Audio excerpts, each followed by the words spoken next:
नमस्ते दोस्तों, मैं विवेक तिवारी सागर मध्य प्रदेश से। मैं फिर आया हूं आपके बीच अपने ही जीवन की एक सत्य घटना लेके। तो दोस्तों, हमारी जिंदगी आज इतनी फास्ट हो गई है, इतनी जीवन में हमें रेस लगानी पड़ती है अपना जीवन यापन करने के लिए कि हमें किसी और चीज के लिए समय नहीं मिल पाता और ना हम किसी और के लिए सोच पाते हैं। सिर्फ अपना ही, वो भी हमारी मजबूरी है। भगवान ने हमें भी माँ बाप, भाई बहन, बीवी बच्चे सब दिए हैं, तो हमें सबसे पहला कर्तव्य उनका ही रहता है।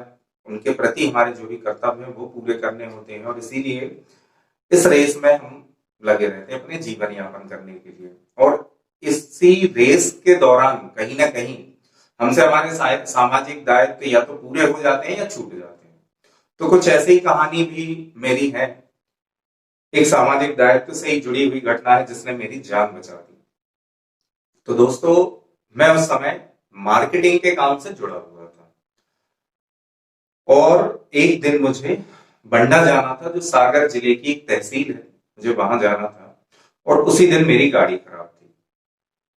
तो मैंने अपना बैग उठाया और बस स्टैंड के लिए निकल गया। बस से मुझे उस दिन जाना था। तो जब मैं बस स्टैंड पहुंचा तो ऑलरेडी वहां बस लगी हुई थी। मैं जाके बस में अपना बैग रख दिया और 2-3 मिनट बैठा और 2-3 मिनट बैठने के बाद मैं बस से नीचे आ गया, पान गुटखा कुछ ऐसा लेने। और जब मैं वापस बस में चढ़ने लगा तो पीछे से मुझे एक आवाज आई, बेटा सुनो, बेटा सुनो। तो मैंने पलट के देखा तो मेरे पीछे एक माता जी थी और वो माता जी बोली कि बेटा मुझे 10 रुपए दे दो, 2 समोसे खाने हैं, भूख लगी है। तो मैंने, माता जी आप कहाँ समोसे खाओगे? तो पता नहीं मेरे दिमाग में क्या आया, क्या मैंने सोचा, और वो बैग अपना उस बस से उठाया और मैंने माता जी से बोला कि रुको, हम आपको कुछ और खिला दे रहे हैं, समोसे आप कहाँ खाओगी, आप मेरे साथ चलो, मैं होटल में दाल चावल सब्जी रोटी कुछ खिला दे रहे हैं आपको। अरे बोले नहीं बेटा, वो लोग मुझे होटल में नहीं आने देते हैं और ना खाना देते हैं, जाते हैं हम तो भगा देते हैं। तो हमने कहा नहीं, आप हमारे साथ चलो, आपको नहीं भगाएंगे वो लोग। तो मैं माता जी को लेके वहीं एक होटल जो सामने दिख रही थी वहां चला गया। ऐसे ही नॉर्मली होटल, दाल चावल सब्जी रोटी वहां मिलती थी, ऐसे ही जो बस स्टैंड पे होते हैं नॉर्मली होटल, वहां ले गया उनको। वहां बिठा के मैंने माता जी से पूछा, माता जी आपको क्या खाना है? तो बोली नहीं, रोटी तो नहीं खाना है और दाल चावल खाएंगे, दाल चावल खिला दो। तो हमने ऑर्डर दिया, वेटर दाल चावल ले आया। माता जी ने दाल चावल खाए और खूब सारी मुझे दुआएं दी। खूब जो भी जितने भी प्रकार से वो दुआएं दे सकती थी तो मुझे दी और माता जी चली गई। उसके बाद 20-22 रुपए उनका बिल हुआ। वो बिल देके मैं जब तक अपनी बस की ओर बढ़ा तब तक वो बस निकल चुकी थी, जाने मतलब जा ही चुकी थी। मैंने देखा कि मैं अब ये बस दोबारा नहीं पकड़ पाऊंगा, जाने दो, अगली बस से चला जाऊंगा।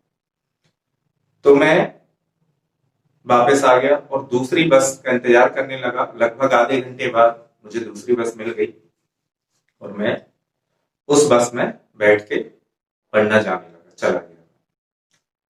सागर से लगभग 17-18 किलोमीटर दूर जाने के बाद वो नजारा जो हमने देखा, या जो वो सीन देखा, वो सीन देख के मेरे रोंगटे खड़े हो गए, मेरी बोलती बंद हो गई।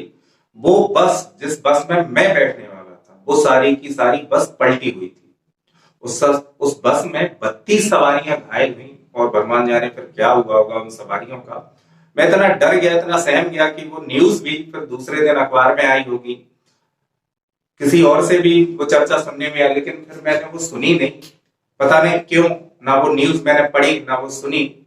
तो वो बस पूरी की पूरी पलटी और उसी बस में मैं जाने वाला था। तो मैं कितना घबरा गया वो सीन देख के। और मैं जाके फिर सीधा अपना काम किया, ये वो सब, और वापस आ गया अपने घर। दूसरे दिन चाहता तो पेपर में पढ़ता न्यूज, लेकिन मैंने नहीं पढ़ी और ना मैंने पता लगाया कि उन 32 सवारियों का क्या हुआ। भगवान जाने क्या हुआ होगा, मुझे नहीं मालूम। मैं भी उन 32 में से एक हो सकता था। लेकिन उन माता जी की उस आवाज ने कि बेटा सुनो, उस आवाज ने मुझे बचा लिया, एक नया जीवन दान दे दिया। कुछ नहीं, मतलब जान नहीं जाती तो घायल हो जाता, कुछ तो होता मेरे साथ, क्योंकि मैं उसी बस में होता। तो आवाज के कारण मैं बस से नीचे आ गया।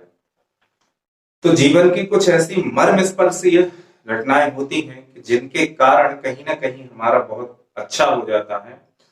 और साथियों, कृष्ण जी ने भी कहा है कि कर्म करते रहना चाहिए, फल की चिंता नहीं करना चाहिए, लेकिन हमें फल की चिंता करनी है। इंसान है हम, हमें भी अपना जीवन जीना है, हमें भी अपना परिवार चलाना है। तो साथियों, मैं सिर्फ इतना ही कहना चाहूंगा आप लोगों से कि हम अपने जीवन में जैसे जी रहे हैं वैसे ही जी, अपने परिवार के लिए हम जो करना है वो ही करें। और कभी ना कभी कोई ऐसी आवाज लगा देता है, कोई बड़े अपनेपन से आवाज लगा देता है, तो हमें उस अपनेपन से लगाई हुई आवाज को सुन लेना चाहिए। हम 100 बार में से 99 बार यदि वो आवाज नहीं सुनते तो कोई बात नहीं, लेकिन एक बार भी यदि वो आवाज हमने सुन ली, एक बार, सिर्फ एक बार यदि वो आवाज हमने सुन ली, तो हो सकता है हमारा कुछ ना कुछ भला हो जाए, बहुत अच्छा हो जाए। मैंने तो वो आवाज सुनी और मुझे उस आवाज का फल सिर्फ और सिर्फ 1 घंटे में मिल गया। 1 घंटे में मुझे उसका रिजल्ट मिल गया। हो सकता है आपको उसका समय और लगे या उसका रिजल्ट मिलने में टाइम लगे, तो कोई बात नहीं साथियों, हम तो अपना भला जो हमें करना है वो करके निकल जाएंगे। तो इसी तरह मैं कैसे और किन शब्दों में आपसे निवेदन करूं कि कभी कोई हमें अपनेपन से आवाज लगाता है तो साथियों जरूर उस आवाज को सुनो।